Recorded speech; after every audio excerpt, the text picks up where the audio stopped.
नमस्कार। मैं दीपक कुमार मेरे यूट्यूब चैनल स्टडी विद दीपक में आपका स्वागत करता हूं। आज के इस वीडियो के अंदर हमारी जो +1 की हिस्ट्री की बुक है उसका चैप्टर नंबर 3 विश्व तीन महाद्वीपों में फैला हुआ साम्राज्य है, उसका ये लेक्चर नंबर 2 है। तो जैसा कि हमने फर्स्ट लेक्चर के अंदर रोमन साम्राज्य के बारे में पढ़ा था और उसके बारे में उसका जो बैकग्राउंड के बारे में हमने पढ़ने की कोशिश है वो की थी, और उसी के संदर्भ में आज का जो उसका आरंभिक साम्राज्य के बारे में किस तरीके से उसकी प्रशासनिक व्यवस्था थी वो बनाई गई थी उसके बारे में बताया गया है।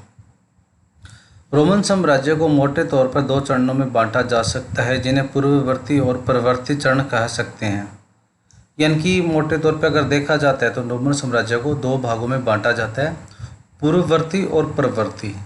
पूर्ववर्ती का मतलब है जो किसी समय काल से पहले का समय काल रहा हो, और परवर्ती का मतलब होता है कि जिस समय काल की हम बात कर रहे हैं उसके आगे समय के जो समय काल आएगा उसे परवर्ती कहा जाता है। जैसा मान लीजिए कि हम वर्तमान पूर्ववर्ती समय काल की बात करें तो हमारी 2020 चल रही है, तो 2020 से पहले यानी कि 2019, 18, 17, 19वीं शताब्दी, 18वीं शताब्दी, इससे पहले समय काल रहा हो जो भी घटनाक्रम हो उसे पूर्ववर्ती कहा जाता है। और परवर्ती का मतलब हुआ कि जैसे अब वर्तमान में 2020 चल रहा है तो 2021, 2022, 2030, 2035, 2050, 21वीं सदी, 22वीं सदी, तो इस तरीके से इस प्रेजेंट समय काल के अंदर जो बाद का घटनाक्रम हो उसे हम परवर्ती काल कहा जाता है। इन दोनों चरणों के बीच की तीसरी शताब्दी का समय आता है जो उन्हें 2 ऐतिहासिक भागों में विभाजित है वो करते हैं। यानी कि इन दोनों चरणों के बीच में जो हम समय काल की बात करते हैं ना तो वो पहले की ना बाद की। दूसरे शब्दों में कहें तो तीसरी शताब्दी के मुख्य भाग तक की संपूर्ण अवधि को पूर्ववर्ती साम्राज्य, उसके बाद की समय अवधि को परवर्ती साम्राज्य कहा जा सकता है। यानी कि वर्तमान से पहले की जब बात की जाती है उसे पूर्ववर्ती, और वर्तमान से बाद की बात की जाती है तो उसे परवर्ती। 2 महाशक्ति और उससे संबंधित साम्राज्यों में एक बड़ा अंतर यह था कि रोमन साम्राज्य सांस्कृतिक दृष्टि से ईरान की तुलना में कहीं अधिक विविधतापूर्ण था। यानी कि उसके बीच में जो साम्राज्य का विस्तार था उसमें जो प्राचीन उसकी कंपैरिजन था वो काफ़ी अधिक मात्रा में रोमन साम्राज्य का ईरान से अलग रहा था। इस अवधि काल के दौरान पारथियाई तथा बाद में ससानी राजवंशों ने ईरान पर शासन किया। जिन लोगों का शासन हुआ उनमें अधिकतर ईरानी थे। यानी कि जिस ईरान के अंदर राजवंशों ने जो शासन किया था उस समय काल के बाद के अंदर वो सभी ईरानी थे। इसके विपरीत रोमन साम्राज्य ऐसे क्षेत्रों तथा संस्कृतियों का एक मिला जुला रूप था जो मुख्यतः सरकार की एक साझी प्रणाली द्वारा एक दूसरे के साथ जुड़े हुए थे। यानी कि एक कंपैरिजन किया गया हुआ था दोनों के बीच में, जिस तरीके से एक मुख्यतः सरकार बनाई गई थी उसके संस्कृति, कल्चर, समावेश के माध्यम से जो रूप है वो समझा जा सकता है रोमन साम्राज्य के बारे में। साम्राज्य में अनेक भाषाएं बोली जाती थी, लेकिन प्रशासन के प्रयोजन हेतु लातीनी तथा यूनानी भाषाओं का प्रयोग है वो रहता था। तो यूनान के अंदर जब बात की जाती है तो उसमें अलग अलग भाषाएं, उसमें विस्तार, उसका अलग अलग जो प्रचलन था वो पाया जाता था, लेकिन प्रशासनिक तौर में उसमें लैटिन और यूनानी 2 भाषाओं का प्रयोग किया जाता था। पूर्वी भाग के उच्चतर वर्ग यूनानी भाषा तथा पश्चिम भाग के लोग अधिकतर लैटिनी भाषा का बोलते और लिखते थे। इन दोनों भाषाओं के बीच की सीमा रेखा को भूमध्य सागर की चीरती हुई उस पार अफ्रीकी प्रांत त्रिपोली लाटिनी और साइरेनाइका के बीच से जाती थी। यानी कि उसके बीच के समय काल जो भाषा और उसके सांस्कृतिक कल्चर से संबंधित जब बात की जाती है तो वो जो लोग थे पूर्व भाग के अंदर यूनानी भाषा बोलते थे और पश्चिम भाग के अंदर यूनान के अंदर लैटिन भाषा का सबसे अधिक मात्रा में जो प्रयोग है वो किया जाता था। जो लोग साम्राज्य में रहते थे वे सभी एकमात्र शासक यानी सम्राट की ही प्रजा थे, चाहे वे किसी भी कहीं भी रहते हो, कोई भी भाषा बोलते हो। यूनान के अंदर सभी जो लोग अलग अलग स्थानों जगहों पर रहने वाले हो चाहे वो सभी के सभी जो राजा था उसी की प्रजा माना जाता था। और चाहे किसी भी जगह पे रहते हो, कोई भी भाषा बोलते हो, सभी एक परिवार की तरह उनको समझा जाता था। प्रथम सम्राट आक्सटन ने 27 ईस्वी पूर्व में जो साम्राज्य स्थापित किया उसे प्रिंसिपेट कहा जाता था। जो पहले सबसे पहला यूनानी साम्राज्य के अंदर जो राजा था वो आक्सटन था, लगभग 27 ईस्वी पूर्व के अंदर, और उसके जो राज्य स्थापित किया था उसे प्रिंसिपेट है वो कहा जाता था। यद्यपि आगस्टन ने एक छत्र शासक था और सत्ता का वास्तविक स्रोत था, तथापि इस कल्पना को जीवित रखा गया था कि वह केवल एक प्रमुख नागरिक था, निरंकुश शासक नहीं था। यानी कि उसके बारे में जिस तरीके से राजा का वर्णन किया गया था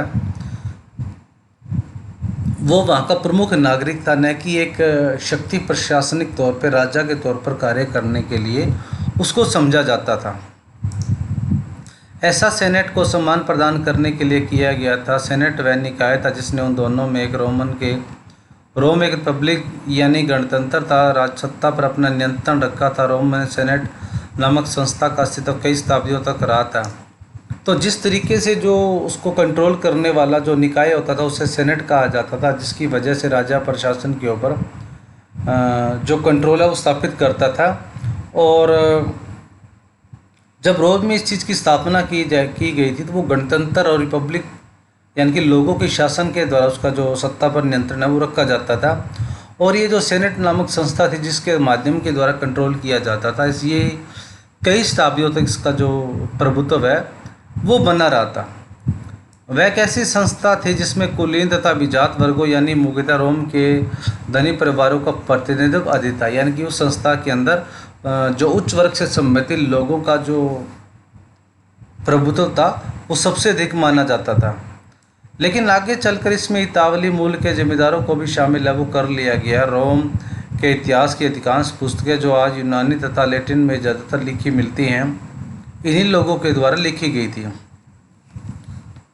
अगर लेखन शताब्दी के द्वारा अगर इसको देखा जाता है तो सबसे अधिक लैटिन यूनानी भाषा में जिन पुस्तकों का लोगों के द्वारा लिखा गया था प्रयोग है वो इन्हीं भाषाओं के माध्यम के द्वारा लैटिन और यूनानी जो भाषा थी वो प्रचलन में की जाती थी।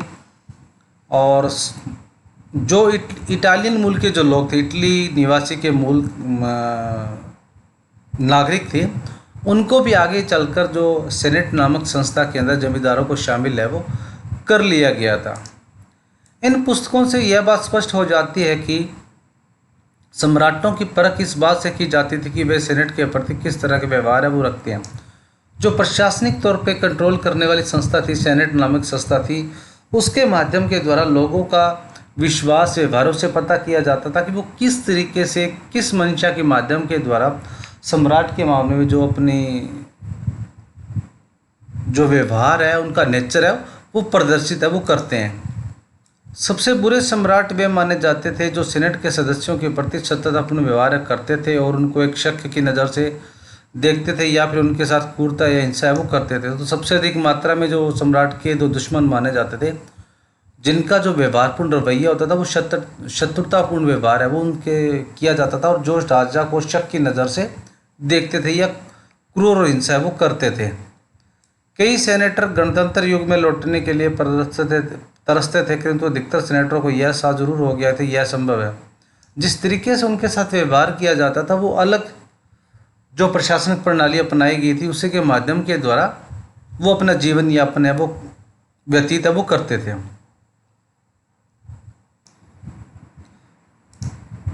सम्राट और सेनेट के बाद साम्राज्यिक शासन की एक अन्य प्रमुख संस्था सेना थी। फारस के साम्राज्य में जो बलात् भर्ती वाला सेना था, लेकिन रोम की सेना एक व्यावसायिक सेना थी जिसमें प्रत्येक सैनिक को वेतन है वो दिया जाता था।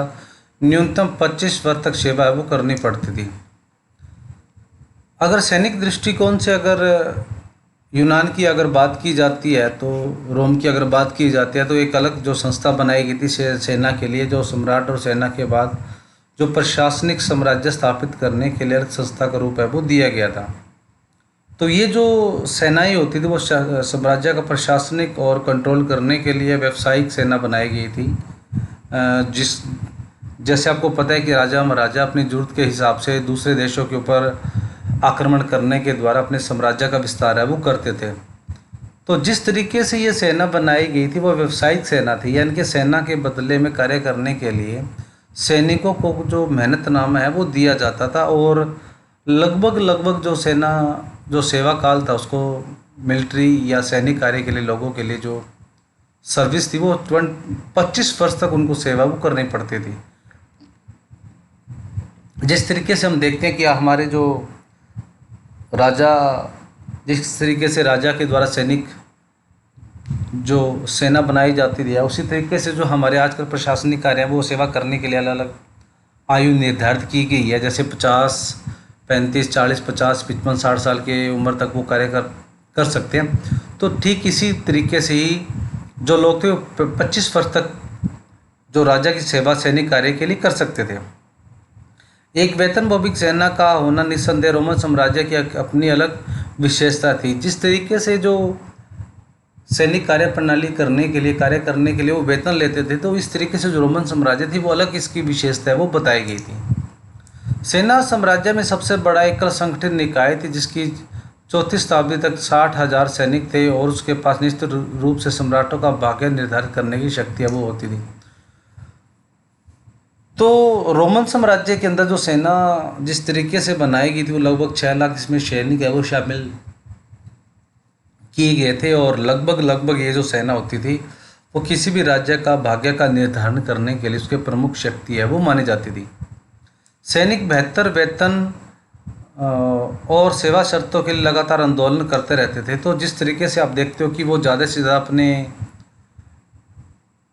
सेवाएं और सुविधाएं प्राप्त करने के लिए वो राजा के और प्रशासनिक कार्यों के खिलाफ है वो कुछ ना कुछ आंदोलन है वो करते रहते थे। यदि सैनिक अपने सेनापति और यहाँ तक सम्राट द्वारा निराश महसूस करते थे तो ये आंदोलन प्राय सैनिक विद्रोह का रूप है वो ले लेते थे।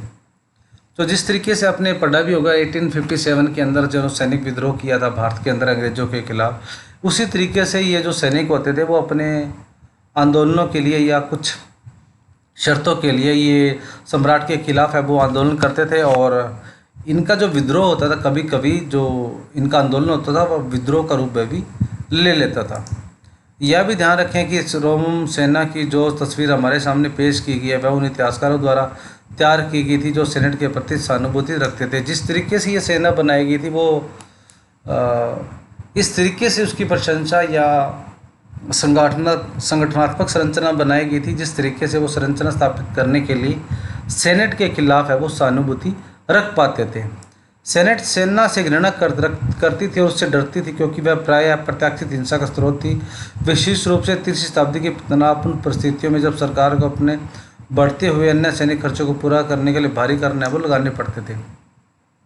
तो जिस तरीके से जो सेनेट बनाई गई थी जो राजा का कंट्रोल करने के लिए नियंत्रण कार्य करती थी, तो वो काफ़ी अधिक मात्रा में अप्रत्याशित रूप से हिंसा का प्रयोग करती थी, और कभी कभी जो राजा के द्वारा अपने प्रशासनिक खर्चों को पूरा करने के लिए कर के रूप में लगाया जाता था, जो कर लगाया जाता था उसको भी सेनेट को कंट्रोल और हस्तक्षेप करने का पूरा अधिकार है वो रहता था। संक्षेप में सैन्य सम्राट अभिजात वर्ग और सेना साम्राज्य के राजनीतिक इतिहास के 3 मुख्य खिलाड़ी थे। अलग अलग सम्राटों की सफलता का इस बात पर निर्भर करती थी कि वे सेना पर कितना नियंत्रण रख पाते हैं, और जब सेनाएं विभाजित हो जाती थी उनका परिणाम सामान्यतः गृहयुद्ध होता था। जिस तरीके से आपने देखा कि गृहयुद्ध माध्यम के द्वारा जो सेनाएं थी आपस में सेना या राजा या प्रशासन के खिलाफ ही विद्रोह वो कर देती थी, तो अलग अलग वो जो नियंत्रण करने के लिए कंट्रोल करने के लिए जो सेनाएं थी वो विभाजित रहती थी, और इसको अलग अलग पार्ट में डिवाइड है वो किया जाता था जिस तरीके से वो किसी भी तरीके से गृह युद्ध या विद्रोह की स्थिति से बचा जा सके। एक ऐसे वर्ष को छोड़कर जब एक के बाद एक कुल मिलाकर 4 सम्राट गद्दी पर बैठे, पहली 2 शताब्दियों में कोई गृह युद्ध नहीं हुआ और अपेक्षाकृत शांति बनी रही थी। लगभग 69 ईस्वी के बाद की जो समयकाल की बात की जाती है तो रोमन साम्राज्य के अंदर लगातार कंटिन्यू जो राज्य है वो 4 गद्दी पर बैठे थे, और लगभग 2 शताब्दियों तक कोई भी किसी भी स्थिति के अंदर परिस्थितियों के अंदर गृह युद्ध की स्थिति है वो नहीं बन पाई थी। सिंहासन यथासंभव पारिवारिक वंशानुक्रम पर आधारित था। पिता का राजा का पुत्र था, चाहे वह नैसर्गिक हो या ग्रहण किया हुआ उत्तराधिकारी दत्तक या सेना भी इस सिद्धांत से पूरी तरह मानती थी। तो जो राजा का वंश या पदक्रम होता था वो एक समयकाल या एक वंश से दूसरे समयकाल तक ये निर्धारित रहता था, चाहे वो गोदली हो, पुत्र हो, चाहे खुद का पुत्र हो या किसी अन्य व्यक्ति के द्वारा उसको बनाया गया हो। तो लगभग ये जो वंशागत जो ये सिस्टम होता था राजा के द्वारा एक वंश से दूसरे वंश तक, या एक समयकाल के बाद एक पिता से दूसरे पुत्र की तरफ या एक पुत्र से दूसरे पुत्र की तरफ, ये जो पदक्रम है वो चलता रहता था। यानी कि वंशानुगत जो ये प्रणाली थी, जिस तरीके से हम देखते हैं कि वो चलती रहती थी। उदाहरणतः टिबेरियस और जो रोम सम्राटों की लंबी कतारों में दूसरा तथा प्रिंसिपेट की स्थापना करने वाला अक्सन का अपना पुत्र नहीं था, किंतु सत्ता का महज परिवर्तन सुनिश्चित करने के लिए अक्सन ने उसे गोद है वो लिया था। तो जिस तरीके से हम देखते हैं कि जब एक राजा या किसी राजवंश की कोई संतान उत्पन्न ना हो या ना हो पाए, तो वो किसी दूसरे राजा या किसी दूसरे पारिवारिक रिलेशन से वो पुत्र गोद है वो ले सकते हैं। तो इस तरीके से ये जो प्रणाली थी वो प्राचीन समय काल के अंदर भी चलती रहती थी।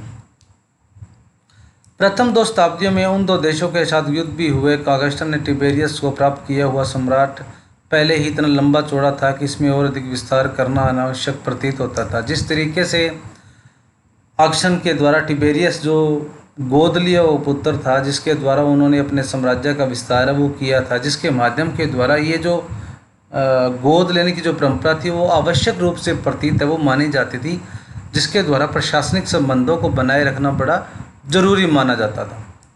वास्तव में अगस्टन का शासनकाल शांति के लिए याद किया जाता है, क्योंकि शांति का आगमन दशकों तक चले आंतरिक संघर्ष और सदियों की सैनिक विजय के पश्चात है वो हुआ था। तो काफ़ी अधिक मात्रा में जो अगस्टन का समय काल है वो शांतिपूर्ण माना जाता है, जिसके माध्यम के द्वारा लोगों के या दशकों तक काफ़ी अधिक मात्रा में इसको याद है वो किया जाता है। साम्राज्य के प्रारंभिक विस्तार में एकमात्र अभियान सम्राट या त्राजान ने 113 से 117 ईस्वी में चलाया, जिसके द्वारा उसने फ्रात नदी के पार के क्षेत्रों पर अनिरंतर कब्जा कर लिया था, लेकिन उसे अधिकारियों ने उस इलाकों को छोड़ दिया था। दूसरी तरफ अगर साम्राज्य ईरान की अगर बात की जाती है, तो जिसके अंदर त्राजान का नाम है प्रमुख रूप से लिया जाता है, वो 1113 से लेकर 1700 ईस्वी के आसपास जो शासनकाल है वो इसका रहा था।